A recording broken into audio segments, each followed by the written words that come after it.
Hi friends, welcome to kitchen of recipes. ఈరోజు కాబూలీ శనగలండి. ఇవి night నానబెట్టాను. చూసారా ఫ్రెండ్స్ ఎంతలా ఉన్నాయో. నైట్ నానబెట్టి ఇవి 2 టైమ్స్ కడిగి స్టవ్ మీద ఉడికించుకుందాం ఫ్రెండ్స్. ఒక్క 10 నిమిషాల తర్వాత హాఫ్ ఉడికిన తర్వాత సాల్ట్ వేసుకోవాలి ఫ్రెండ్స్. ఇప్పుడు 2 సార్లు కడిగి వీటిని ఉడికించుకుందాం. చూసారా ఫ్రెండ్స్, స్టవ్ వెలిగించి ఈ విధంగా స్టవ్ మీద ఉడికించుకోవాలి. హాఫ్ ఉడికిన తర్వాత సాల్ట్ వేద్దాం ఫ్రెండ్స్. ఉడుకుతుంది ఫ్రెండ్స్. ఇప్పుడు కొద్దిగా సాల్ట్ వేసుకుందాం ఫ్రెండ్స్. రుచికి తగినంత సాల్ట్ వేసుకుందాం. ఇప్పుడే చూసుకుందాం ఫ్రెండ్స్. కొద్దిగా సాల్ట్ వేసుకొని కలుపుకుందాం. ఇలా ఉడికించుకోవాలి ఫ్రెండ్స్. సాల్ట్ వేసి కొద్దిసేపు ఉడికించుకోవాలి. ఉడికిపోయింది ఫ్రెండ్స్. ఈ విధంగా కుక్ చేసుకోవాలి. ఇవి ఉడికిపోయినాయి ఫ్రెండ్స్. ఇప్పుడు చూద్దాం.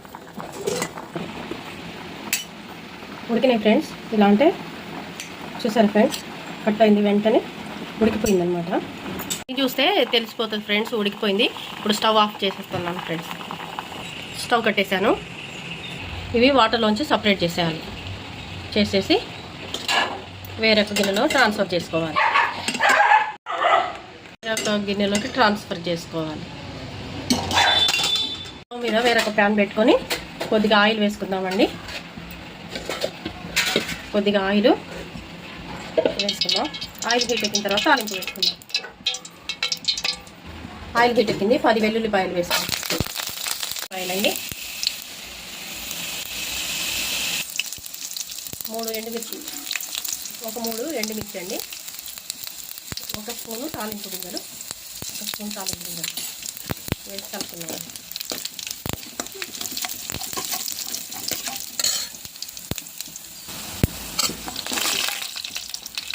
కరివేపాకు 3 రెమ్మలు అన్నమాట.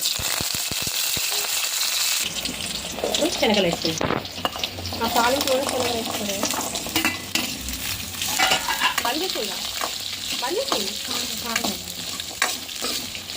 ఈ విధంగా తాలింపు వేసుకుంటున్నామండి. వేసుకున్నాం. కొద్దిగా లైట్గా కారం వేసుకుందాం. కొద్దిగా కారం వేసుకున్నాం. మనకు రుచి తగినంత కారం వేసుకొని స్టవ్ ఆఫ్ చేసేసానండి.